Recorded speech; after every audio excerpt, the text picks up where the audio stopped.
Hi, this is AJ. Welcome to the vocabulary lesson for healthy heart. Let's get started. Our first word is fibers. Fibers. So in the story, there was a quote from Herman Melville. It said, 1,000 fibers connect us with our fellow man. Fibers are really like strings, basically. It's just strings. It's just long strings. Usually we talk about fibers, for example, in clothing. So if you have, your clothes are made of lots of little fibers that are woven together, that are put together. Each individual string is a fiber. It's a fiber. So he's saying we are connected by 1,000 strings. So obviously not really, but if you think about it kind of poetically, it's a metaphor.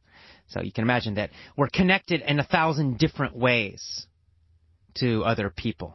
We cannot be separate. That's what the quote means. All right, and then next we have the phrase moved by. And the sentence says, perhaps this explains why we are often moved by people caring deeply for one another. Now, you know the normal meaning of move, to move. But to be moved by something. I was moved by the movie, for example. It has a different meaning. When you say, I was moved by something, it means that you felt strong emotion. It made you feel emotional. Usually kind of not kind of positive emotions, not negative emotions. So you say, for example, you go to see Titanic, the movie Titanic, a romantic movie, and you say, oh, I was moved by that story. Right? It means it made you feel very emotional. Maybe you cried and it was so, powerful. It was a very emotional story. So you say, I was moved by the story. The story made me feel emotional. Strong emotions. So in this quote it says, we are moved by people caring for one another. So when we see two people who care a lot for each other, they love each other a lot. Right? We are moved. It means we feel strong emotion also. Just seeing them. Just seeing two people who are very kind to each other, who love each other a lot. If we just see them, we also feel some kind of strong emotion. Right? We are moved by them. They make us feel strong emotion also. All right, our next word is implication. Implication. And the sentence said, there are also medical implications to whether we think of others or only of ourselves. There are medical implications. An implication is a consequence or a result of something. So there are medical consequences. There are medical results. There are medical implications. If you think only about yourself, then the implication is you will be less healthy, you will have more of a chance to have a heart attack. That's the implication. That's the result or the consequence. If you love a lot of people and you're always contributing to other people and giving, the implication, the result, the consequence is you will be healthier. Your heart is actually stronger. So again, implication. An implication is a consequence or a result. It has other meanings, but in this situation it means consequence or result. Implication. All right, our next word is to tape, the verb to tape. It said Dr. Sherwitz taped the conversations of 600 men. Now here, the word tape means to record. We're using it as an action, as a verb.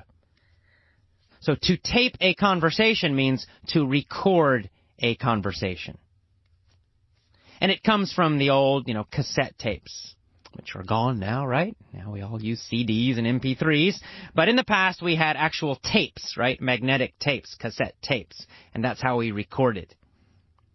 So now we have this verb, to tape, means to record something. I taped the movie means you recorded the movie on your DVD player or on your cassette player. Or I taped the conversation means I recorded the conversation. All right, our next word is ingenious. And the sentence says, counting the times a person said I was an ingenious way to measure selfishness. So ingenious means clever. Clever or smart. And it usually describes an idea or an action. Sometimes a person, but mostly we use it to describe a plan or a strategy or an action or something like that. So an ingenious way means a clever way, a very clever way. So counting, he listened to these conversations, he counted every time they said I. 1, 2, 3, he counted it. So measuring the number of times they said I was an ingenious way to measure selfishness and an ingenious way to measure their risk for heart attacks. Because the more times they said I in conversations, the higher their risk for heart attack. So it was a very clever idea, right? A very clever way to measure this. An ingenious way. So again, ingenious means clever. Ingenious, clever. Ingenious, clever. Our next word is self-absorption. So this was an ingenious way to measure self-absorption. Of course, self means, yourself. Me, I. Absorption here means you are totally focused on. So it means totally focused on yourself. Self-absorption means totally focused on yourself. Self-absorption means thinking only about yourself. So this is the noun. The adjective is self-absorbed. Say, he is so self-absorbed. It means he only thinks about himself. All day, he is thinking only about himself. He never thinks about other people or other things, only about himself. Self-absorption or self-absorbed. Again, the adjective is self-absorbed. He is self-absorbed. She is self-absorbed. Very similar to selfish. Selfish. So self-absorbed, again, means thinking about yourself all the time. Next, we have the word sound. Sound. You probably know the common meaning of sound. It means like noise, something you hear. But in this situation, it has a very different meaning. Here's the sentence. It says, this is sound medical advice. Caring about other people is sound medical advice. Here, the word sound means good. Good. This is good medical advice. This is reliable medical advice. So sometimes sound can be used as an adjective. And sound means reliable, good, strong. You can say, his health is very sound. It means his health is good. His health is reliable, strong, and good. There's nothing wrong with his health. So again, sound, as an adjective, sound can mean strong, good. Strong, good, reliable. Sound. All right, our next word is conspicuously or conspicuous. Conspicuously describes an action. Conspicuous describes things or people. So again, he's talking about competition. He says, in Western society, we have become highly competitive. And you see this most conspicuously in sports. Conspicuous or conspicuously means obviously. Obviously.